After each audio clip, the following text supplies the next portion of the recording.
모두가 궁금해하는 데이터의 모든 것을 알려드립니다. 데이터에 미쳐있는 사람들과 함께하는 데이터 이야기, 데이터릭 지금 시작합니다. 와우. 와우. 네, 저희 멤버 소개하면서 시작하도록 하겠습니다. 박 박사님. 네, 자동화 생각에 뇌가 기계로 바뀐 박 박사입니다. 반갑습니다. 반갑습니다. 오늘은 김 팀장이 없고요. 기은님 소개해 주시죠. 네, 데이터 시각화 더 나아가 데이터 스토리텔링 업무를 하고 있는 이기은이라고 합니다. 네, 반갑습니다. 반갑습니다. 반갑습니다. 그리고 저희 게스트로 로톡의 이정아님 모셨습니다. 정아님 인사해 주세요. 네, 안녕하세요. 가치는 데이터로부터 나온다는 신념을 갖고 사는 밸류 크리에이터 이정아입니다. 반갑습니다. 와. 그리고 저희 박 박사의 아기가 함께하고 있습니다. 안녕. 안녕. 손 들어주세요. 안 해요. 알겠어요. 안 해요. 했어. 안 들었어요. 네, 반갑습니다. 시연이가 함께하고 있습니다. 네. 저희 데이터릭은 유튜브, 팟빵, 애플 팟캐스트에서 들으실 수 있고요. 그 외에 저희도 모르는 다양한 팟캐스트 플랫폼에도 업로드되고 있습니다. 페이스북 페이지, 인스타그램 계정, 트위터 계정도 운영하고 있습니다. 저희 데이터릭은 여러분의 후원으로 만들어지고 있습니다. 카카오뱅크 계좌로 정기 후원해주시는 귀동량님, 눈나님, 운누나이27님, 최승범님, 초록도롱용님, 에코자님 감사합니다. 유튜브로 정기 후원해주시는 JS전 1891님께도 감사드립니다. 데이터릭 후원하고 싶으신가요? 팟빵과 유튜브 공지사항, 채널 정보, 그리고 여러분이 보시는 지금 자막에 후원 계좌가 나가고 있습니다. 여러분께서 보내주신 후원금은 녹음, 편집, 컨텐츠 제작에 소중하게 사용하겠습니다. 데이터릭은 데이터 관련 분야의 다양한 소식을 전하는 팟캐스트입니다. 저희 방송에 광고를 넣으시거나 데이터 관련 교육을 의뢰하시려면 데이터홀릭 숫자 4 gmail.com으로 문의해 주시기 바랍니다. 방송을 들어주시는 모든 분들께 감사드립니다. 감사합니다. 감사합니다.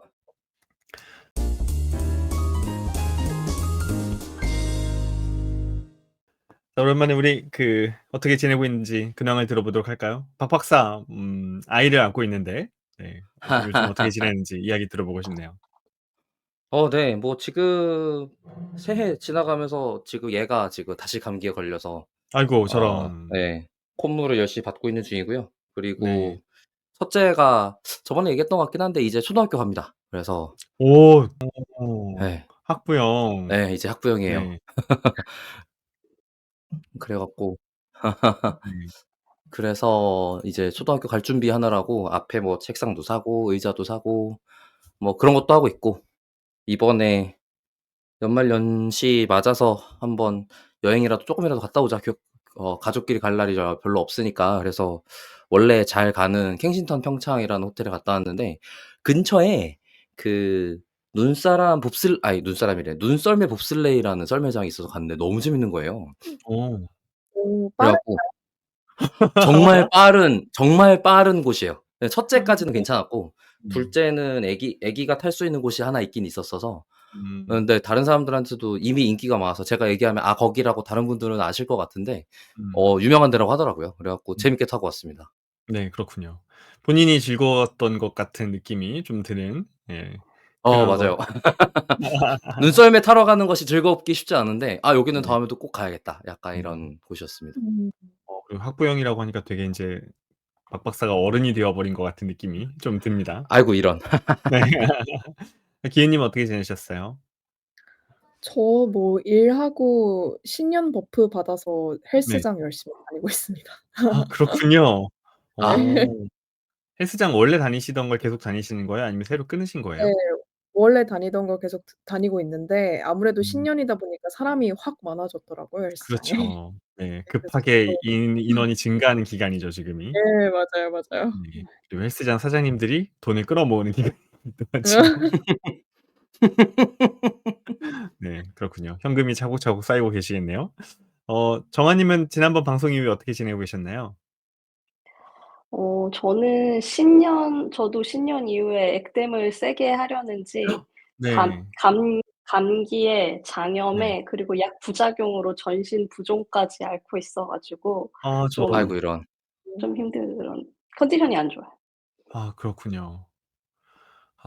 좀 다들 뭔가 신나게 놀기도 하고 그 헬스도 하고 액땜도 하고 되게 다채로운 신년을 보내고 계신데 저도 팀을 이제 1월 1 일자로 옮겨 가지고 새로운 팀에 왔는데 맞아요.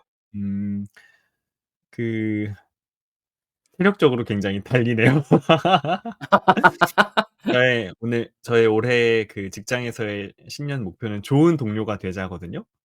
근데 인제 음. 아무래도 제가 아직 우리 팀의 그 프로젝트들에 익숙하지 않다 보니까 그 프로젝트를 습득하는 데 시간이 좀 많이 걸려요. 그래서 요즘에 엉덩이로 일하고 있는데 이제 거의 매일 야근을 하다 보니까 체력이 좀 달려 가지고 지금 녹화하는 시간 일자 기준으로 1월 10 일이라서 아직 열흘도 지나지 않았는데 올해 1 분기의 에너지는 거의 다 쓴 것 같다. 아 분기 에너지 다 썼어 벌써? 어. 그니까 충전할 때가 필요한데 하여튼 특별히 충전할 방법을 떠올리지 못하고 있습니다. 어 연초에 에너지 충전할 방법 좋은 방법을 알고 계시는 청취자나 시청자분들께서는 댓글로 좋은 아이디어 주시면 좋을 것 같습니다. 자 지금 시연이가 쪼금 지루해하는지 이제 가려고 하고 있는데 오늘은 박 박사가 콘텐츠를 준비했습니다. 박 박사. 그러니깐요. 간 줄 알았더니 더 신나 버렸네. 네. 뭐 어쩔 수 없죠. 네.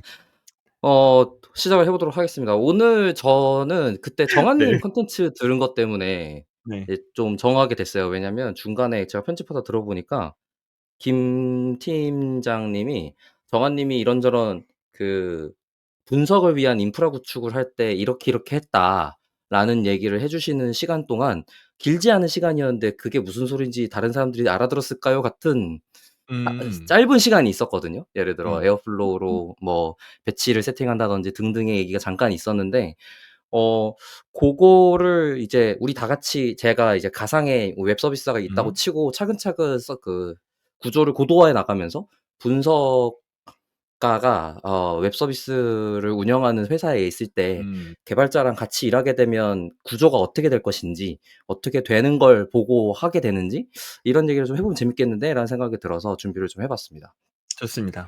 음. 네. 그래서 오늘은 맨 처음에 가장 간단하게 구성할 수 있는 웹 서비스의 서버 구조를 소개하면서 시작을 할 거고 아마 정한 님이나 다른 분들이 질문을 해 주시거나 답변해 주시거나 등등에 따라서 방향을 좀 다양하게 가져갈 수 있을 것 같아요. 고런 것들 감안하고 들어 주시면 좋을 것 같습니다. 네.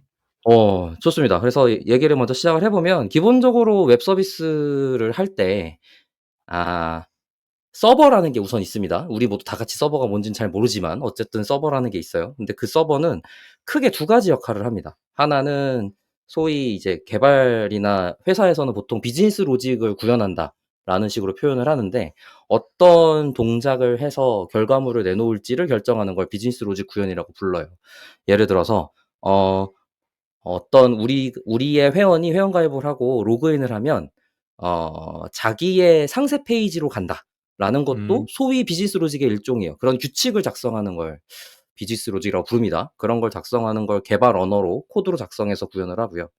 근데 이 사람의 아이디가 무엇인지, 비밀번호가 무엇인지 혹은 상세 페이지에 어떤 정보들이 기록돼 있는지를 코드가 같이 갖고 있지 않아요. 우리가 모두 다 음. 같이 알고 있는 데이터베이스가 가지고 있습니다.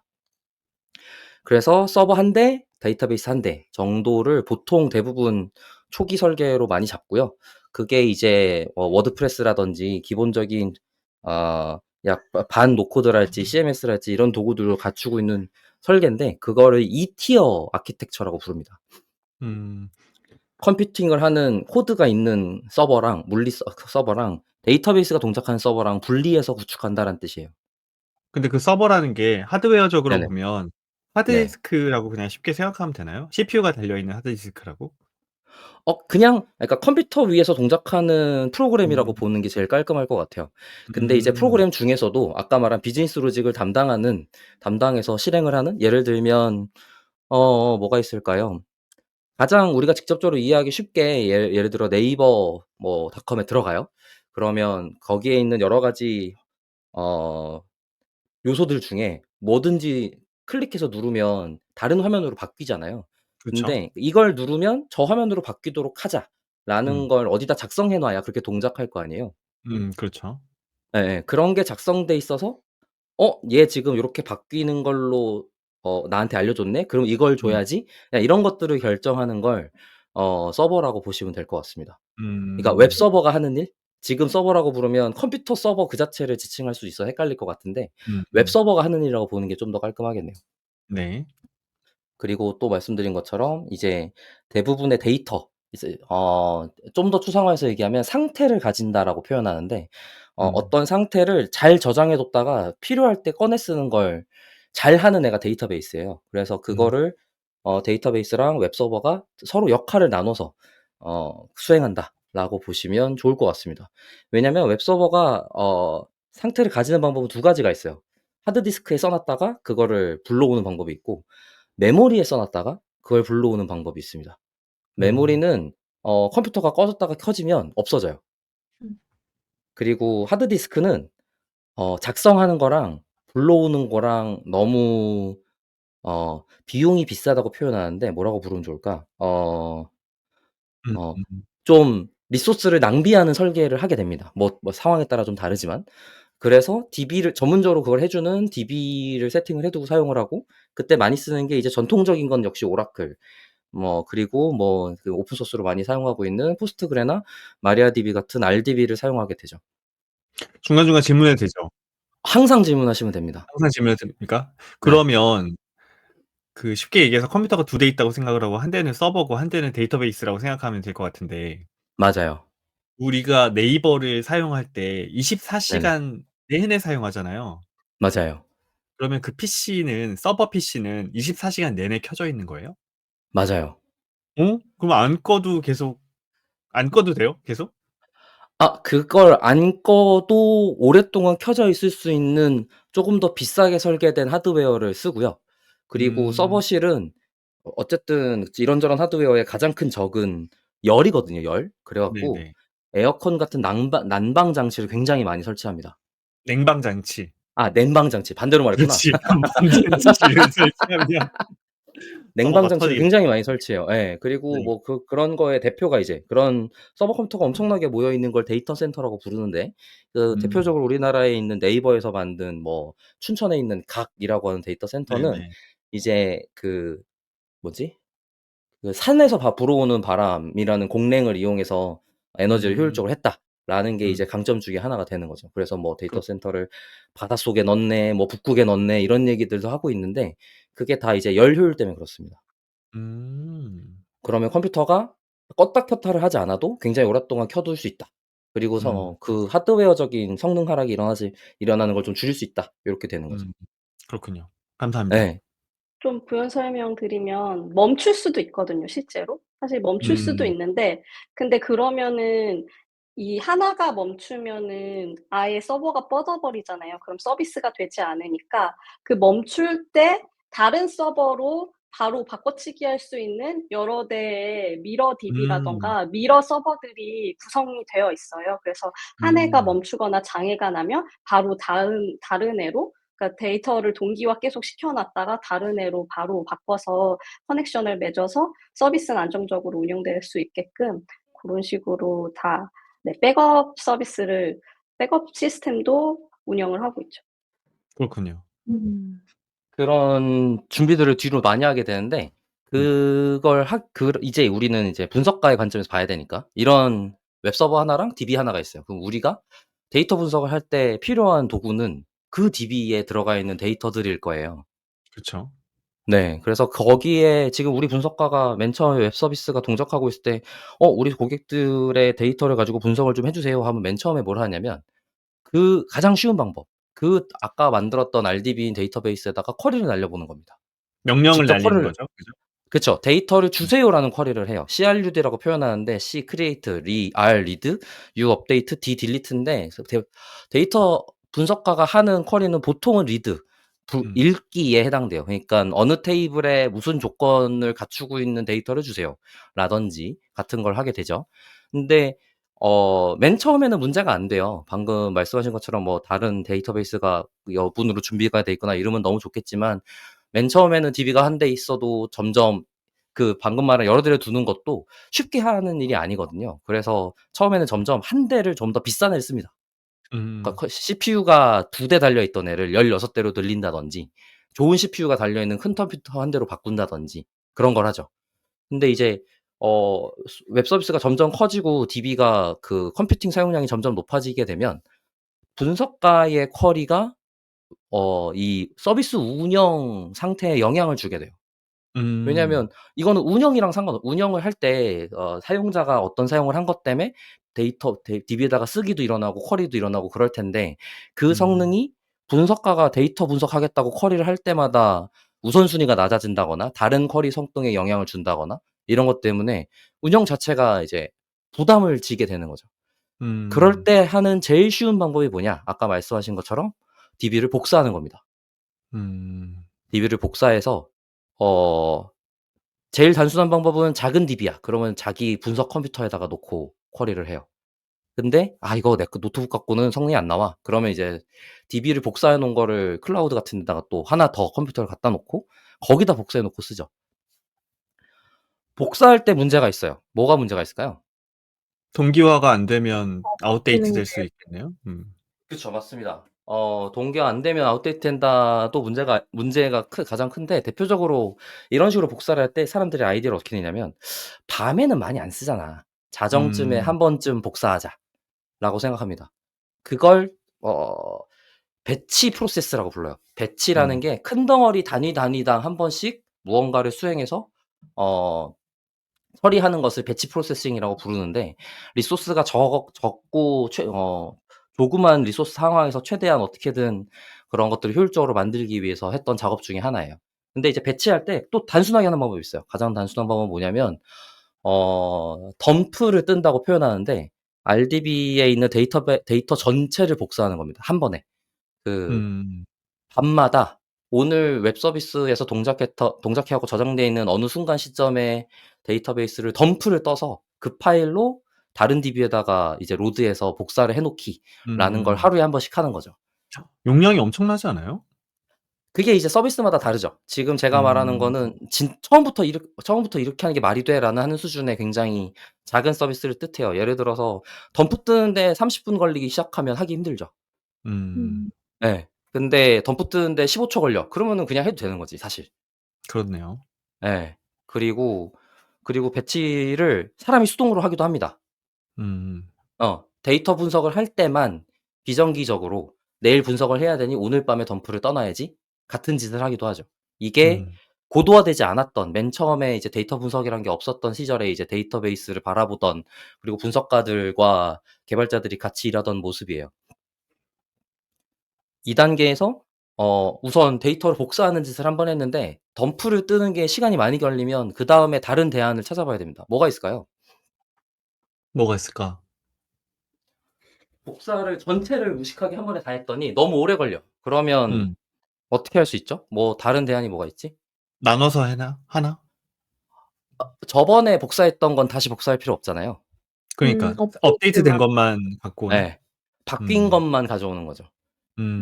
바뀐 것만 갖고 오면 양을 좀 많이 줄일 수 있습니다. 그러면 데이터베이스에 이제 보통 데이터베이스는 네트워크를 타서 통신을 하기 때문에 그런 것들까지도 생각을 하면 좀 나눠서 처리를 하면 도움이 좀 돼요. 그러면 또 갑자기 이 시간이라는 게 한 100분의 1, 1000분의 1로 줄이는 효율을 달성할 수 있습니다. 그러면 '야 이거 꽤 오랜 시간 동안 이렇게 해도 되겠는데?' 같은 수준으로 갑자기 성능이 좋아져요. 좋아요. 그럼 이제 데이터베이스가 하나만 있는 상태에서 배치 프로세스를 통해서 필요한 데이터만 갖고 오기 같은 짓을 하게 됐어요. 근데 분석가가? 분석가가 그죠. 그러면 이제 운영이랑 상관없이 제가 마음껏 쿼리를 해도 분석 DB가 멈춰서 그걸 사용하는 분석가들이 불편할 수는 있지만 서비스 운영에 영향을 주진 않죠. 그리고 지금 여기 이 포인트에서 아주 치명적인 약점이 있습니다. 좋습니다. 분석가가 야근을 해야 됩니다, 밤마다. 분석가는 삶이 없나 이 사람아. 밤 12시마다 배치를 돌리고 있으려면 야근을 해야지. 이제 그래서 배치를 동작하는 걸 또 무식하게 컴퓨터한테 대신 시킬 수 있게 돼요. 그걸 제일 먼저 접근하는 게 이제 리눅스라는 OS에서 제공해 주는 도구인데 크론잡이라는 게 있습니다. 크론잡이라는 단어는 개발자들은 다 알고 있지만 기본적으로 무슨 뜻이냐면 정기 실행한다는 뜻이에요. 예를 들어서 몇 시 몇 분에 이 스크립트를 실행해 줘 같은 짓을 하는 거죠. 크론 잡은 리눅스 OS도 그렇고 뭐 맥도 그렇고 윈도우도 크론 잡이란 이름 말고 다른 뭐더라? 이름 까먹었네. 어쨌든 그런 정기 실행을 할 수 있는 그런 도구들을 제공하고 있어요. 그래서 조금만 공부를 하면 이거 명령시에 매일 이 스크립트 동작하게 해줘 같은 걸 설정을 하면 분석가가 야근을 하지 않아도 배치 작업을 통해서 분석용 DB가 매일매일 업데이트되는 상태를 만들 수 있습니다. 감사합니다. 근데 이제 이 크론 잡으로 배치 작업을 할 때 가지는 특히 데이터베이스의 업데이트 부분만 작업하려고 할 때 생기는 여러 가지 문제가 있어요. 그게 뭐냐면 내가 어디까지 했는지를 어떻게 알아요? 뭔가 표시를 해놔야 되나? 좋은 방법인 것 같아요. 음. 보통 그리고 데이터베이스 설계할 때 created hat이랑 update hat 같은 걸 기록해 두기도 합니다. 그러면은 그 데이터가 업데이트가 되긴 했는지 언제 만들어졌는지 이런 것들을 고민을 하게 되죠. 그리고 복사하기 좋게 설계할 수도 있을 것 같아요. 테이블을. 예를 들면 업데이트를 포기해. 그러면 어떤 기록, 데이터는 업데이트가 안 될 거야 라고 하면 create만 기준으로 데이터가 새로 생긴 애인지를 알 수 있게 되죠. 그래서 테이블을 설계할 때부터 데이터베이스를 증분 복사라고 부르거든요. 늘어난 것만큼만 복사한다. 증분 복사하기 좋게 설계해두면 그런 걸 좀 쉽게 할 수 있을 것도 같습니다. 보통은 데이터베이스의 사용량을 줄이기 위해서 그렇게 설계 안 해요. 그래갖고 개발자랑 분석가랑 싸웁니다. 누가 이깁니까? 그거 보통은 개발자가 이기죠. 운영이 돈이 되지 분석이 돈이 되려면 많이 멀잖아요. 그렇죠. 근데 늘어난 게 아니라 없어진 데이터도 있지 않나요? 맞아요. 업데이트. 너무 좋은 부분이에요. 그러면 우리는 없어졌다는 거를 기존에 우리가 들고 있는 데이터랑 비교해서 얘 없어졌어요라고 표시를 해야 됩니다. 분석할 때 너무 힘들어지죠. 그런 것들 그래서 제가 돌아가서 어떻게 해야 된다고? 그런 것들을 실제로 없애는 게 아니라 보통 두 가지 방식이 보통 있는데 하나는 소프트 딜리트라고 얘 지워졌음이라고 그냥 컬럼에다가 표시해요. true false로. 그리고 서비스에서는 사용하지 않는 거죠. 그러면 이제 기록은 남아 있는 거지. 그러니까 이게 데이터 분석가가 분석하기에 좀 나은 설계로서 동작하는 무언가가 되고 이제 데이터베이스의 운영 효율을 좀 최적화를 위해서 여러 가지를 필요 없으면 지워야 된다거나 이렇게 되면 그럴 때는 이제 분석하기 어려워진 상태가 되는 거죠. 특히 이제 업데이트가 좀 많이 문제인데 하루에 한 번 배치를 해요. 근데 사용자가 업데이트를 2번 했어. 그럼 중간에 뭔지 우리가 알 방법이 없죠. 이런 문제들이 있습니다. 그래서 이런 문제를 해결하기 위해서 어떻게 해야 되냐면 어떤 변경이 일어났는지를 기록하는 것도 방법이에요. 네. 업데이트를 이렇게 했음이라고 기록하는 거죠. 그리고 사용자한테는 최종적으로 기록된 무언가만 보여주게 계산해서 보여주는 거예요. 그거를 데이터베이스가 가지고 있는 캐시의 능력이랑 로그의 능력이라고 부르거든요. 능력이라는 표현은 아니었고 캐시적 성향이랑 로그적 성향이 있는데 로그는 어떤 일이 일어났음을 기록하는 거에 가깝고 그거를 잘 묶어서 지금 상태가 뭐입니다라는 걸 알려주는 건 약간 캐시의 영역이라고 볼 수 있어요. 근데 처음부터 데이터베이스의 구조 자체를 캐시적으로만 설계하면 어떤 일이 일어났지를 중간에 알 방법이 없으니까 분석가 입장에서는 답답해진 상황이 오는 거죠. 근데 참 시대가 많이 변하긴 했다. 내가 박박사의 이야기를 듣는데 네. 옛날 같으면 야 저걸 도대체 어떻게 하지 싶을 텐데 지금은 머릿속에 저거를 챗GPT한테 시키면 밤 12시마다 배치 프로그램을 돌려줘. 근데 이제 데이터의 용량이 많으니까 데이터를 일단 첫 번째로 비교를 하고 비교해서 없는 데이터만 채워줘. 이 스크립트를 짜줘. 이런 식으로 시킬 수 있을 것 같네. 좋습니다. 뭐 그렇게 할 수 있는 세상이 맞죠. 맞아요. 챗GPT가 훨씬 그리고 그런 것들은 되게 지금 제가 얘기하고 있는 건 벌써 한 20-30년 전에 하던 방법이에요. 뭐라고요? 그래서 네. 이미 챗GPT가 충분히 학습되어서 잘할 수 있는 영역입니다. 그렇군요. 방송을 들으시는 분들도 이런 아이디어를 가지고 뭔가 서버나 서비스나 DB를 운영하고 있다면 뭐 GPT한테 시켜가지고 일배치 프로그램 만들어서 실행시킬 수도 있겠네요. 맞습니다. 분석가분들이 개발을 잘 모르더라도. 그리고 일배치를 하는 쿼리, 그러니까 증분 쿼리 하는 것도 어쨌든 컴퓨팅 파워를 소비하는 일이니까 이게 커지면 커질수록 컴퓨팅 소비를 많이 하거든요. IO 소비도 많이 하고 IO 소비라는 건 데이터를 기록하고 불러오는 걸 뜻해요. 그러다 보니까 증분으로 할 수 있으면 조금씩 잘라서 하면 그 부하가 좀 적을 수 있잖아요. 부하가 좀 적을 수 있으니까 '하루에 한 번 하지 말고 자주 할까?'라고 생각을 할 수도 있습니다. 음. 그런 설계를 하면 장점이 있어요, 아까랑 다르게. 뭐가 있냐면 아까 조금 전에 얘기했던 여러 가지 문제들, 데이터를 중간에 지우면 어떡해요? 업데이트가 중간에 자주 일어나면 어떡해요?를 그 배치의 피리어드를 줄이는 걸 인터벌이라고 불러야 되는구나. 인터벌 얼마나 한 번씩 할 거냐를 줄임으로써 해결할 수 있는 거죠. 그러면은 사용자가 업데이트를 10초 만에 2번 했어. 그러면 나는 업데이트를 그러면 더 빨리 할게. 2.5 초에 한 번씩 할 거야. 그러면 그 차이를 데이터로 확보할 수 있겠죠. 그냥 지금 문득 떠오르는 거는 다른 비즈니스보다도 그 엄청난 사용자가 유저들이 있는 게임 데이터나 게임 서비스 같은 경우는 그거 하기 쉽지 않겠다. 시시각각 초 단위로 데이터가 계속 달라질 것 같은데. 맞아요. 그런 것들 정한님 혹시 음. 써 보신 거 알려주시면 좋을 것 같은데.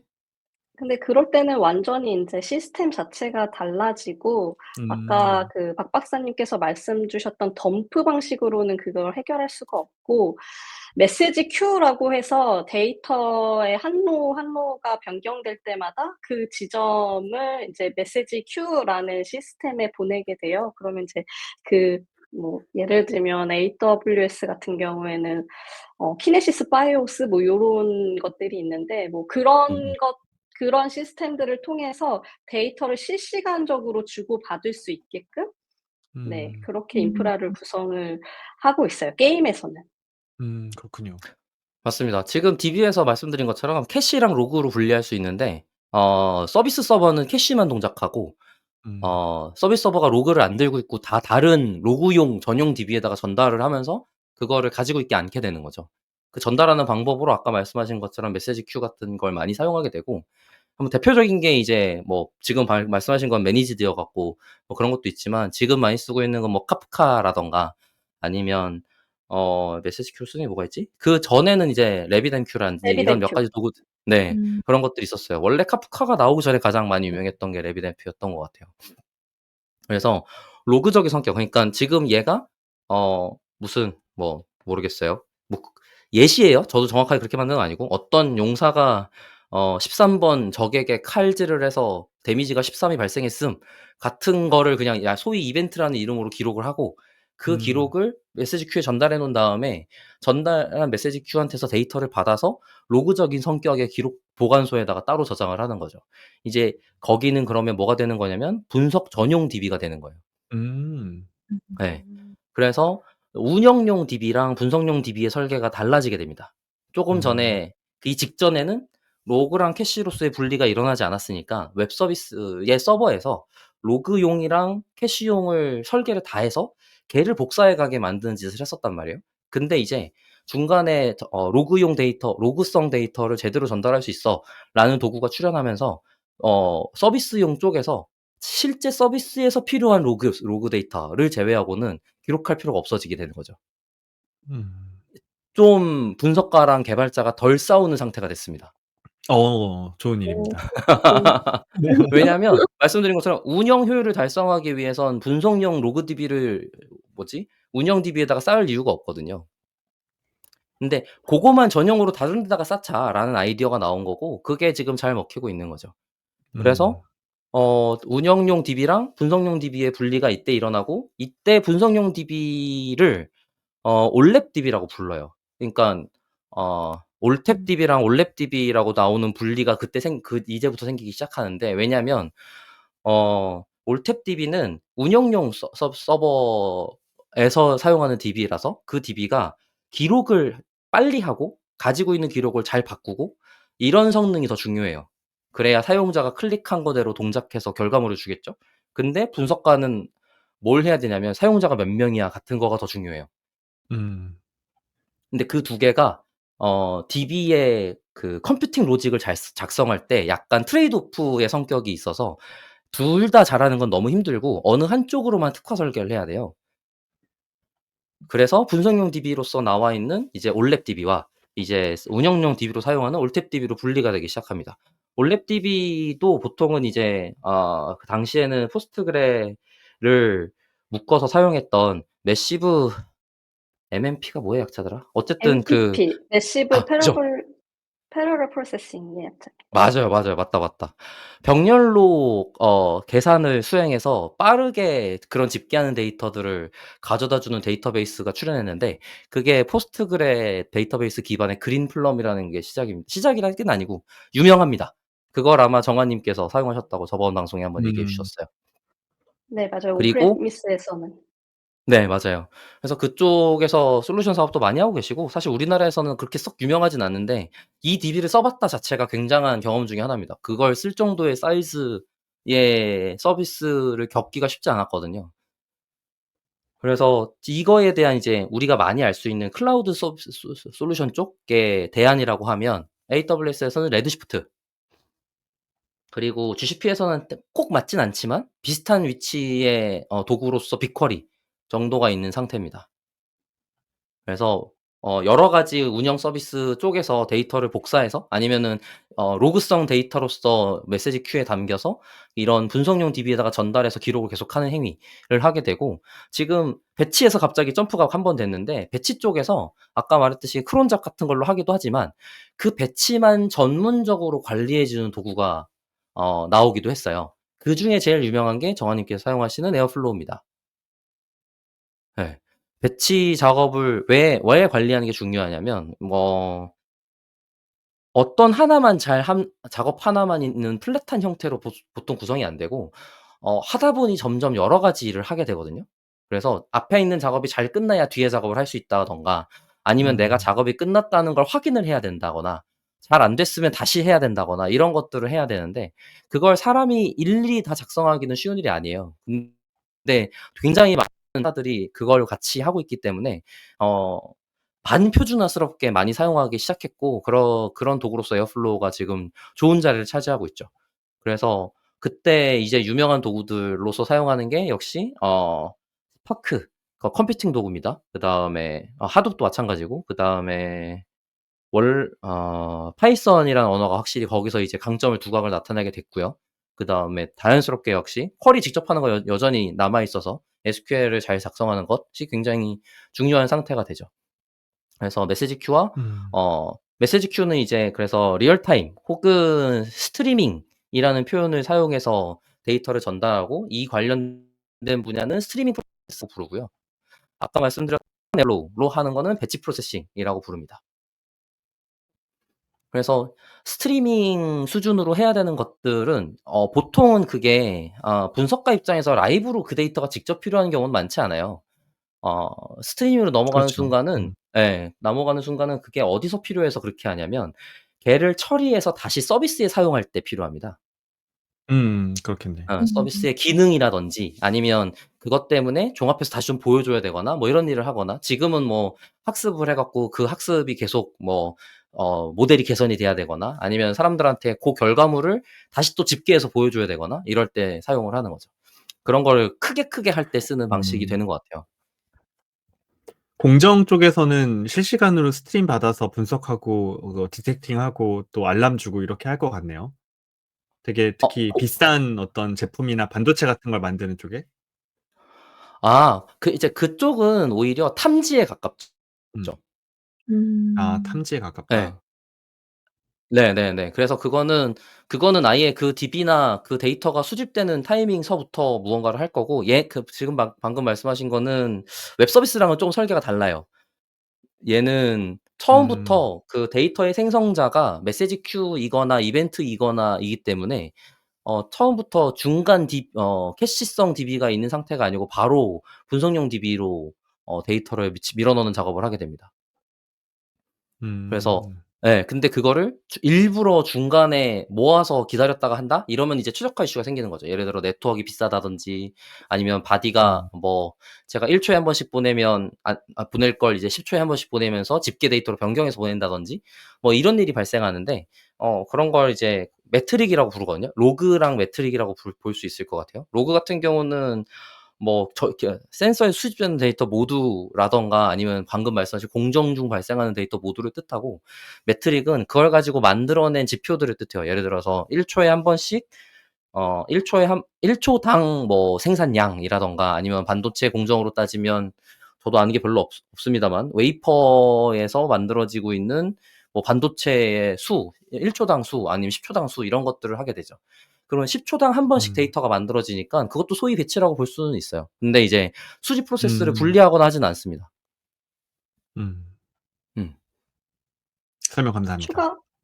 추가로 저도 약간 부연 설명을 드리고 싶은데, 아까 그 DB 선택을 할 때 올랩이랑 OLTP에 대해서 박 박사님이 말씀 주셨는데, 저희가 서비스를 릴리즈하고 분석 환경을 구축을 할 때 어떤 서비스에는 어떤 DB, 그리고 분석 DW에는 어떤 DB를 사용할 것인가 선택하는 게 되게 중요하잖아요. 근데 이거를 선택할 때 기준이 되는 게 로우 오리엔티드인지 컬럼 오리엔티드인지 요거에 따라서 DW 향이냐 아니면은 서비스 향이냐가 달라지게 되거든요. 그래서 이 DB가 데이터를 처리할 때 행 단위로 처리를 하는지 아니면 컬럼 단위로 처리를 하는지에 따라 달라지는데, 서비스 같은 경우에는 한 로우 그 유저의 한 로우 데이터가 빠르게 변경되거나 빠르게 인서트 되거나 빠르게 조회되거나 이게 가장 중요하기 때문에 로우 단위로 처리가 되는 그런 DB를 사용을 하는 게 서비스 DB로는 적합한 거고, 분석단에서는 한 로우를 조회를 하진 않잖아요. 저희는 서머리된 전체 많은 양의 데이터를 함께 집계를 하거나 분석을 진행을 하기 때문에, 그렇게 되면은 컬럼 단위로 처리를 하는 DB를 선택을 해야지 훨씬 더 좋은 퍼포먼스를 낼 수 있거든요. 그러면 이제 분석용 DB는 DW는 컬럼 오리엔티드 DB를 선택을 해야 되는, 요런 기준에 따라서 좀 선택할 수 있는 그런 것들이 좀 달라지게 돼요. 정아님께서 아까 제가 그냥 설계상 얘기를 좀 그냥 스킵하고 넘어간 부분이 있었는데 그걸 설명해 주신 것 같아요. 그러니까 운영할 때 도움이 되는 설계라는 게 결국에는 로우 레벨로, 그러니까 행 단위로 데이터를 가져오는 건데, 거기에는 다양한 자료 구조를 데이터가 한꺼번에 들어가 있어요. 예를 들어 유저의 나이, 이름, 사는 곳, 그다음에 아이디, 그다음에 프리미엄 등급인지 아닌지 같은 여러 가지 자료 구조의 데이터가 한 번에 들어가 있고, 근데 그런 거를 한 번에 처리하기 좋은 설계를 가지고 데이터베이스가 구성이 되어 있습니다. 그런데 이제 분석용 DB에서는 반대로 컬럼 베이스로, 그러니까 열 단위로 돼 있는데, 이거는 어떻게 돼 있냐면 같은 열에는 같은 자료 구조의 데이터가 들어가 있어서 계산하기가 수월해져요. 예를 들면 지금 우리가 분석 쿼리를 해야 된다라고 할 때 대표적으로 우리 회사의 유저 나이의 평균 같은 걸 계산한다고 가정을 해보면, 행 단위의 데이터를 처리하는 형태로 구성되어 있는 데이터베이스 입장에서는 모든 유저의 데이터를 다 들고 온 다음에 그 다음에 나이만 추출해서 그 다음에 계산을 해야 됩니다. 그런데 컬럼 우선적으로 설계되어 있는 데이터베이스 입장에서는 유저 테이블에 나이 컬럼만 가져오기 같은 걸 한 번에 할 수 있거든요. 그래서 그 다음에 평균하기 같은 식으로 하기 때문에 속도가 빠르고 장점이 생기는 거죠. 그런 장점이 있는 때문에 아마 결국에는 그렇게 나눠지게 되는 설계를 가지게 되는 것 같고, 이런 설계 덕분에 분석가랑 개발자는 뭘로 싸우냐면 그 데이터 왜 없어요로 싸우게 됩니다. 그러니까 여전히 계속 싸우기는 하는군요. 그죠. 뭘로 말이 싸우느냐가 달라질 뿐. 네. 그죠. 좀 더 좋은 상태로 가고 있는데 어쨌든 계속 싸운다. 근데 이제 각각의 상황이 이렇게 다르다. 사용하는 사례가 다르기 때문에 입장이 다르고 관점이 달라서 보는 눈이 달라질 수밖에 없기 때문에 그런 의견 충돌이 생길 수밖에 없다라는 얘기를 좀 하고 싶었고요. 이제 2단계에서 데이터가 종류가 여러 가지가 돼요. 그전에는 한두 가지만 있었는데, 아니면 운영 서버만 있었는데 이거 우리 웹 서비스니까 사용자가 로그인하지 않고 들어온 사람은 몇 %나 되지? 혹은 그거 가지고 클릭을 어디 클릭을 하는 거지? 이런 것들을 기록을 하기도 합니다. 이제 그런 것들을 사용자 고객 데이터 수집 도구 뭐 이런 식으로 표현을 했던 것 같아요. 이제 그런 도구 중에 대표가 이제 구글 어널티스라든지 이제 페이스북 것도 있었는데 그라든지 아니면 믹스패널이라든지 이런 몇 가지 상용 솔루션들이 있고 오픈 소스 도구들도 있지만 사실 그거는 서빙을 직접 해야 된다는 허들이 되게 높은 편이라 분석가들만 있는 조직일 가능성이 높은 고객 상동 분석 팀 입장에서는 운영하기 좀 어려운 부분이 없잖아 있습니다. 그때 개발자의 지원을 좀 잘 받는 게 굉장히 큰 일 중에 하나예요. 왜냐하면 웹 서비스라고 하는 그 프로덕션 코드에 데이터 수집을 어떻게 할 건데를 같이 넣어야 되기 때문에 많은 고민들이 들어가게 되는 것 같더라고요. 근데 이제 그렇게 만들어진 데이터들도 계속 수집을 해서 넣어야 되는데 고민이 생기기 시작하는 거예요. 왜냐하면 지금까지 우리가 무슨 데이터베이스를 전제로 얘기했냐면 릴레이셔널 데이터베이스를 기준으로 관계형 DB를 기준으로 얘기를 했습니다. 근데 어 서비스가 자꾸 바뀌어. 근데 그때마다 관계형 DB는 스키마라는 걸 가지는데 데이터의 형태랑 구조가 어떻게 생겼는지를 미리 지정해야 되거든요. 근데 자꾸 우리가 분석하려고 드는데 필요한 형태의 자료가 계속 자주 바뀌는 거예요. 그리고 바꾸는 사람은 개발자고 그걸 갖고 오는 사람은 분석가잖아요. 그러니깐 그저 커뮤니케이션 이슈도 생기기 시작합니다. 그래 갖고 '아 이거 자꾸 바뀌어도 그냥 우리 데이터 다 그냥 저장할 수 있는 방법 없나?' 라는 생각을 하게 되는데 그걸 운영해서 사용하면 NoSQL이라든지 다큐멘트 DB라든지 이런 거가 되는 거고 그걸 분석 쪽에서 사용하려고 가져다 쓸 때 고민들을 많이 하게 돼요. '아 이거 데이터베이스에 넣는 게 맞아?' 라는 고민을 하게 됩니다. 그걸 고민하면서 나오는 게 이제 릴레이셔널 DB스러운 상태로 어쨌든 분석용 DB를 구성한 걸 데이터 웨어하우스 그다음에 그거를 특화된 어 그 관점마다 쿼리하기 쉽게 만드는 걸 데이터 마트라고 부르는데 이거 자유롭게 하기로 맘먹었으면 아예 그냥 파일 단위로 그냥 저장하면 어때? 같은 생각을 하게 돼요. 그걸 데이터 레이크라고 부릅니다. 웨어하우스, 마트, 레이크 이렇게 단계들이 다 나눠져 있는 거네요. 맞아요. 그러니까 데이터 웨어하우스는 큰 DB 뭐 여러 가지로 해석을 하더라도 그냥 추상해서 얘기해 보면 큰 DB, 분석하기 좋게 설계된 큰 DB 정도라고 보면 되는데 그게 또 데이터가 많아지다 보니깐 각각의 사용자에게 맞는 전용 테이블을 만들어 주기 같은 걸 하게 된 거죠. 전용 만들어 주기가 데이터 마트가 된 거예요. 웨어하우스에 있는 그 여러 가지 적재된 물품들을 마트 쪽에 필요한 만큼 옮겨 놨다라는 뜻이라고 보면 좋을 것 같습니다. 그리고 아까 말한 것처럼 이 두 개가 모두 스키마가 있다 보니깐 관리하는 데 들어가는 비용이나 리소스가 많아지는 거예요. '야 이렇게 못 하겠어. 그냥 아무렇게나 파일로 저장해 갖고 얘를 좀 자유롭게 쿼리할 수 있도록 만들면 어떨까?'라는 생각이 나오면서 생긴 게 말씀드린 것처럼 데이터 레이크이고 여기에는 요즘에는 대표적으로 크게 두 가지 자료 파일을 사용하는데 하나가 제이슨이라고 부르는 자료 구조고 제가 옛날에 맨 처음에 서비스 할 때 설명을 한번 드렸어요. 그리고 많이들 알고 계실 거고 이거는 텍스트 파일이고 그냥 저장하면 용량이 아까워서 압축해서 저장 많이 합니다. 그리고 파켓이라고 지금 아파치라고 하는 오픈 소스 재단에서 관리하고 있는 프로젝트가 데이터에 관련된 프로젝트도 있는데 그중에 이런 디스크에 저장할 수 있는 압축 형식의 자료 구조 중에 하나로 파켓이라고 하는 자료 구조가 있어요. 그걸 파이썬에서 많이 사용합니다. 그래서 그쪽에서 사용하는 도구를 사용해서 저장하기도 합니다. 그렇게 여러 파일을 하드디스크에 저장을 해 두고 걔를 한 번에 쿼리하기 같은 도구가 나오기 시작했는데 그게 어 AWS에서 굳이 AWS에서 얘기를 해 보면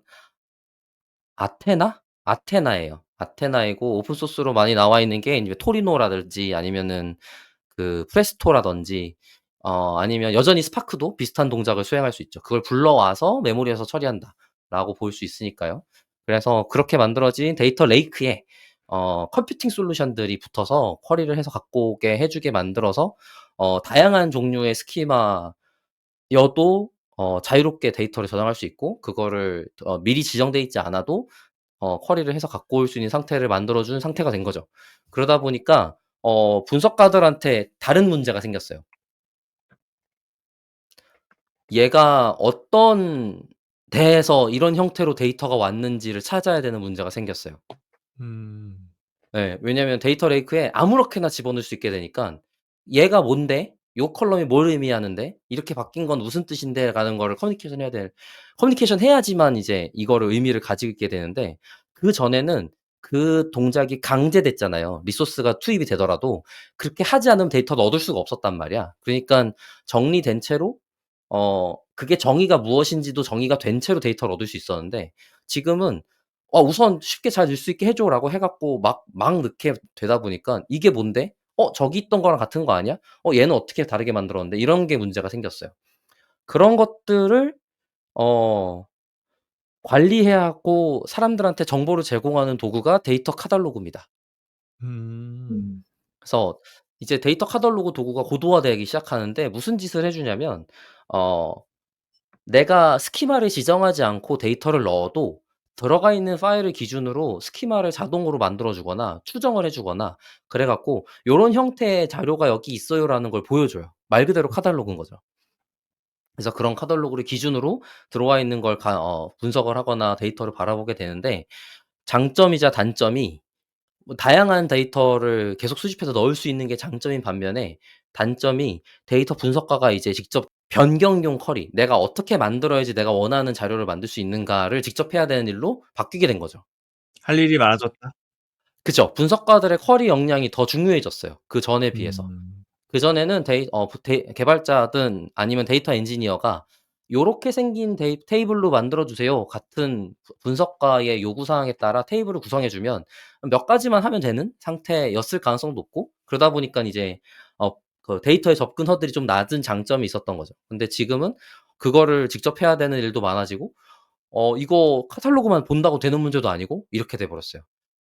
이제 음. 그 문제를 해결하려고 나온 가장 최근 트렌드의 단어가 데이터 레이크하우스입니다. 음. 레이크랑 하우스랑 합쳤네.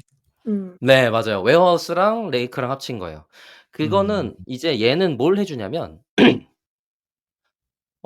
아까 데이터 레이크처럼 데이터를 받는 짓을 해 주는데 이제 하둡 파일 시스템이라든지 아니면은 여러 가지 파일들을 쿼리하기 좋게 만든 폴더 구조가 있어요. 폴더에 어 예를 들어서 2년은 12년, 2012년이라든지 이런 식으로 폴더 이름만 보고 필터를 할 수 있게 만드는 형태로 스토리지의 폴더 구조를 구축하는 이 레슨런들이 생겼는데 그렇게 해서 잘 정제해서 집어넣는 것 더하기 거기에 있는 데이터가 어떤 데이터들입니다라는 메타데이터를 가지고 있는 것 더하기 아까 지금 요 데이터 레이크에 쿼리를 직접 해 주는 컴퓨팅 도구들이 발달했다 그랬잖아요. 이 도구들이 발달하면서 뭐가 가능해졌냐면 시멘틱 레이어라는 걸 만들 수 있는 가능성이 생겼어요. 그게 뭐냐면 뷰만 따로 만드는 거야. 파일을 건드리지 않고 보통 데이터 분석을 하면 어떤 원시 데이터가 있는데 이거를 이런저런 코드로 고치고 수정하고 바꾸고 필터하고라고 한 다음에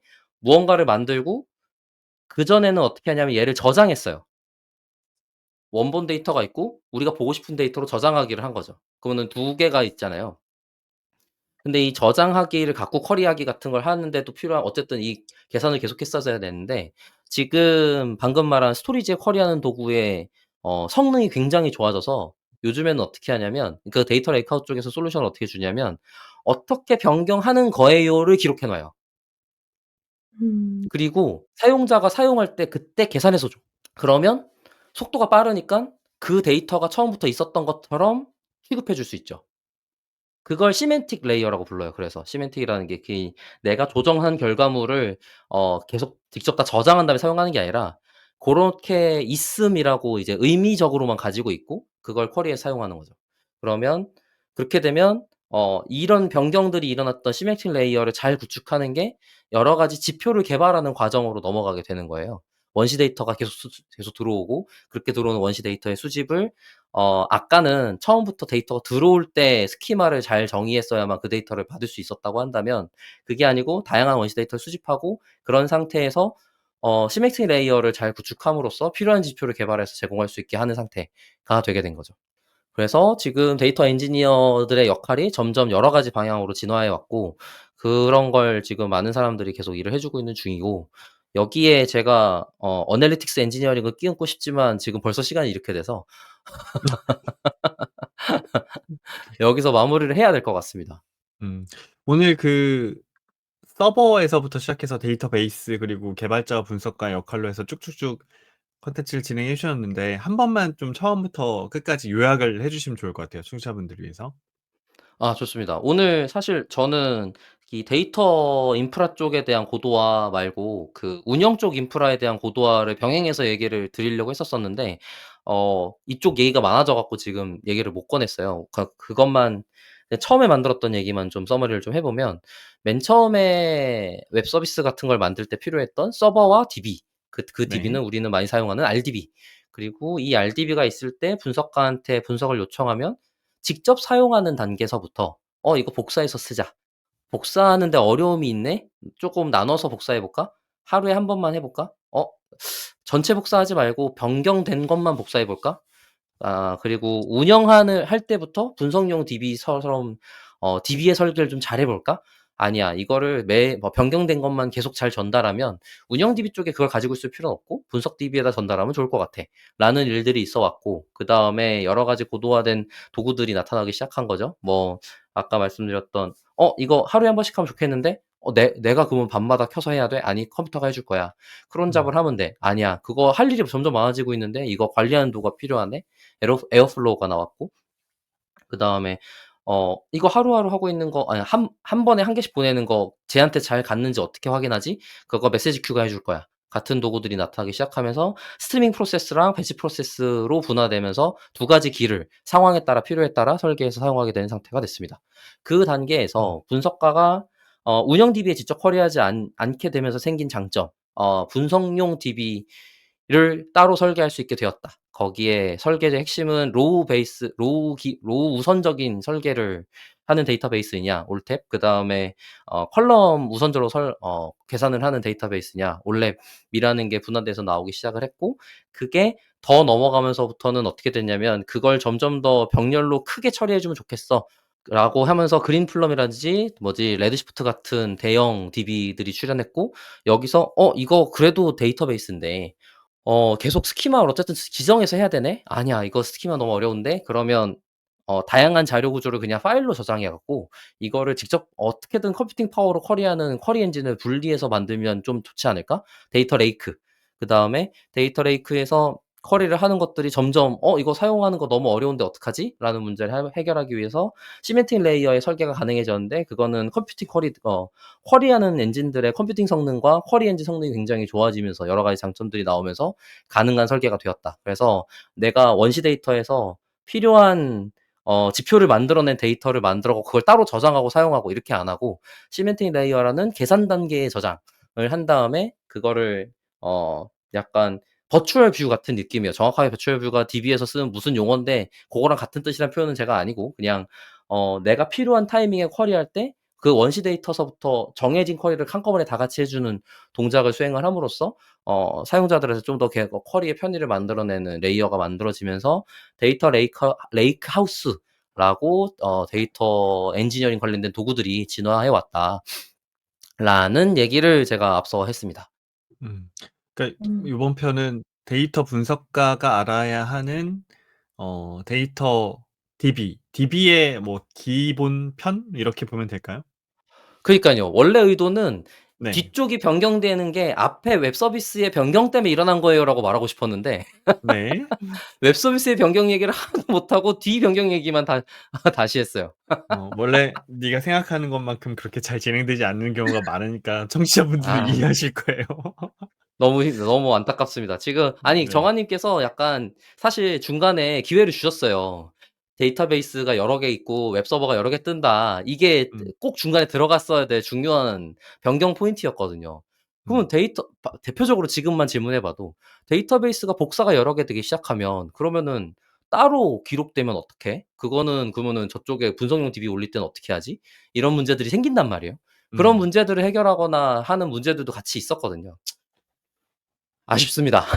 그런 건 다음 콘텐츠로 전달해 드리도록 하고 박 좋습니다. 박사가 청취자분들한테 "오늘 방송에서 이거 하나만큼은 쪼금 가져갔으면 좋겠다." 그런 게 있다면 뭐가 있을까요? 아 어 하나만, 하나만. 뭐 그냥 "최신 트렌드 키워드를 소개했다."라고 지금 포장을 다시 하면 좋을 것 같아요. "데이터 음. 레이크하우스를 소개하기 위해서 여기까지 왔다." 예. 음. 좋습니다. 예. 다른 두 분 혹시 박 박사한테 질문하실 거나 코멘트하실 거 있으실까요? 기은 님? 그러 그러면 데이터 레이크하우스 도구로 또 유명한 것들이 있나요? 네. 제가 아는 한 익숙한 것 중에 대표적으로는 드레미오라고 하는 오픈 소스 더하기 그 솔루션 제공하고 있는 회사가 하나 있고요. 거기에 이제 그 데이터 레이크하우스 도구가 어 그 혼자만 동작하지 않고 아까 말한 것처럼 스토리지 쪽 솔루션도 필요해 갖고 데이터 레이크 솔루션인 아이스버그나 델타 레이크 같은 도구들이 있는 상태에서 거기에 쿼리해 주는 쿼리 엔진 도구로서 데이터 레이크하우스인 도구는 이제 드레미오 같은 애가 있는 거고, 쿼리 엔진만 딱 끼워서 쓰는 경우, 그러니까 데이터 레이크에 어 컴퓨팅 쿼리 엔진으로만 끼워서 쓰는 트리노라든지 스파크라든지 등등의 것들도 여전히 같이 사용을 해야 됩니다. 그래서 음. 여기 음. 이 데이터 레이크하우스라고 하는 분석 환경을 구축하는 건 이제 여러 데이터 엔지니어라든지 데이터 인프라 관련 전문 엔지니어들이 이제 내부 구성을 해야 된다고 하면 해야 될 일들이고, 그걸 이제 여러 AWS나 그 클라우드 솔루션으로 대체해서 온전히 매니지드로 구성을 하는 경우도 있는 거죠. 음. 음. 그리고 요즘에는 DW 자체도 DW의 친화적인 분석가 분들도 데이터 음음. 레이크에 접근할 수 있도록, 예를 들면 뭐 AWS에 아까 레드시프트 말씀 주셨는데 레드시프트는 DW용이거든요. 근데 그 맞아요. 레드시프트 스펙트럼이라고 해서 S3에 음음음. 있는, S3가 인제 AWS 내에 있는 파일 서버 같은 개념이에요. 그래서 아까 하드디스크. 비정형 데이터들도 S3에 저장을 하는데, 그 S3로부터 바로 레드시프트에서 데이터를 읽어올 수 있게끔 하는, 그러니까 DW가 확장돼서 데이터 레이크까지, 데이터 레이크 안에 있는 데이터까지 조회할 수 있는 기능들을 제공을 하는 고런 것들도 확장이 되더라고요. 음음. 음. 뭐 AWS 같은 경우는 상용 솔루션으로 가면 또 얘기할 게 많아요. 지금 RDB AWS의 RDB에서 제로 ETL이라고 방금 말한 배치 작업들도 안 해 주고 그냥 설정으로 레드시프트로 다이렉트로 그냥 DB 복사를 해 주는 기능도 제가 알기로 작년 언제 한번 오픈을 하고 소개가 됐었는데, 고렇게 하면서 더하기 말씀하신 것처럼 어 레드시프트 인터페이스가 익숙한 사람이 데이터 레이크에 쿼리하듯이 사용할 수 있는 도구도 있는 셈인 거죠. 음. 좋습니다. 혹시 정아 님은 오늘 그 콘텐츠 들으시면서 "요 부분은 쪼끔 보탰으면 좋겠다."라고 하는 코멘트가 있을까요? 저는 사실 너무 많았어요. 그 한 지점마다 그 맞아요. 첨언하고 싶은 부분이 너무 많았는데, 제가 다 첨언하게 되면 시간이 너무 길어질 것 같아 가지고, 사실 지금 박 박사님께서 말씀 주신 한 주제마다도 한 콘텐츠로 만들어도 음. 좋을 만큼의 사실 광범위한 내용이었기 때문에 고런 것들은 나중에 한번 하나하나씩 뜯어서 같이 얘기해 보면 좋겠다는 생각이 음. 들었고, 그리고 또 특히 중요했던 게 아까 중간에 살짝 인제 언급하시고 넘어갔는데, 어트리뷰션 툴이라고 하는, 그러니까 유저의 행동, 액션에 대한 로깅을 하는 뭐 GA라든가 아까 말씀 주신 믹스패널이라든가 앰플리튜드라든가 이런 여러 가지 툴이 있는데, 이 툴이 데이터를 남길 때 어떤 방식으로 어떤 항목들을 남겨야 될 것인가를 인제 설계하는 것도 분석가의 음. 역할이거든요. 음. 그거를 인제 이벤트 텍소노미라고 해요. 근데 그 이벤트 텍소노미의 가장 좋은 베스트 케이스라든가 워스트 케이스 뭐 요런 것에 대해서도 나중에 한번 주제를 잡고 얘기를 해 보면 좋겠다라는 생각이 좀 들었어요. 음. 네. 오늘 뭔가 데이터 관련 여러 가지 콘텐츠들이 나올 수 있는 뭐 단초가 좀 많이 마련된 것 같다는 생각도 드네요. 음. 네. 그러면 저희 시간이 많이 됐으니까 오늘 콘텐츠는 이것으로 마무리하도록 하고 박 박사가 마지막 네. 인사. 조과장 소감도 한번 얘기해 줘요. 저의 소감은 제가 그 행복 데이터 플랫폼을 작년에 인제 운영을 했는데, 제가 인제 분석가 역할을 일부 하다 보니까 그 서버에 전체 데이터를 뽑아내는 쿼리를 몇 번 날렸더니 서버가 뻗어 가지고, 제가 직접 날린 건 아니고 저의 동료가 날렸는데 서버가 뻗어서 개발자분들이 난리가 난 거예요. 밤 11시에 왜 갑자기 이렇게 그 뭐라고 해야 되나 서버에 과부하를 줬냐고. 근데 저는 그냥 단순하게 어차피 그 데이터 다 합쳐봤자 한 60메가밖에 안 됐거든요. 물론 한 200만 개 데이터 정도 됐던 양이어서 좀 컸는데, 그래서 내가 뭔가 이렇게 데이터베이스에 쿼리를 날리면 저쪽 단에서는 뭔가 많이 일어나는구나라는 걸 그때 감각적으로만 느꼈었는데, 오늘 박 박사의 설명을 음. 들으면서 이런 일들을 조심하지 않으면 개발자와 분석가가 싸우겠구나라는 생각을 다시 한번 하게 되는 그런 기회였습니다. 이래서 맞아요. 싸우는구나. 네. 그 전에 한번 그런 일을 음. 한다라고 말했던 기억이 나서 '아 이거 음. 얘기하면 조 과장님도 관심 가지고 들을 수 있겠구나.'라는 생각에 잡은 주제이기도 해요. 네네네. 오늘 잘 네. 들었습니다. 그러면 오늘 데이터 뭐라고 오늘 제목을 지어야 될까요, 박 박사? 어 데이터 레이크하우스로 가면 분석가가 여전히 힘듭니다. 라는 제목으로 여러분께 콘텐츠를 소개해 드렸습니다. 자, 그러면 저희 데이터릭은 더 재미있는 콘텐츠를 가지고 다음 방송으로 다시 인사드리겠습니다. 감사합니다. 감사합니다. 감사합니다. 감사합니다.